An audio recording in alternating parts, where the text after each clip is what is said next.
की 5 ते 6 वर्षापूर्वी या नगरपालिकेमध्ये आम्ही अण्णाभाऊ साठेंची जयंती घेतली होती. तर महेश पण होते आणि त्यावेळेचे तत्कालीन बॉडीचे नगराध्यक्ष पण होते. त्यावेळी आम्ही मुश्रीफ साहेबांसोबत एक शब्द टाकला की गडिंग्लजमध्ये अण्णाभाऊ साठेंचा पुतळा नाही. त्यामुळं साहेबांनी असं सांगितलं होतं की जे काय प्रशासकीय यंत्रणेचं काम असेल नगरपालिका म्हणून ते त्यांनी करावं, पुतळा मी देतो असं त्यांनी यावेळी सांगितलं होतं. म्हणजे आता त्यावेळी होते. मग कालांतर काय झालं की आम्ही गडिंग्लजमध्ये एक समिती त्यासाठी स्थापन केली. पण समिती स्थापन केल्यानंतर झालं असं की बाबासाहेबांचा आणि अण्णाभाऊ साठेंचा पुतळा बसवायचा होता.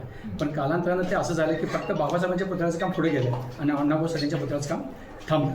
तो विषय त्या ठिकाणी थांबला. आणि आत्ता नगरपालिकेमार्फत जे 2 पुतळे बसवत आहेत त्याच्यामध्ये सुद्धा अण्णाभाऊ साठेंचा पुतळ्याचा विषय नाही.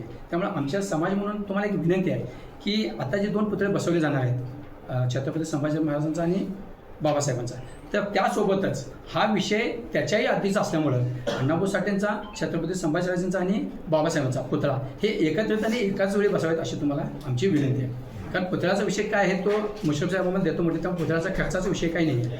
विषय आहे तो जागेचा आणि ती जागा नगरपालिकेने सुचवावी आणि ती द्यावी अशी आमची विनंती आहे.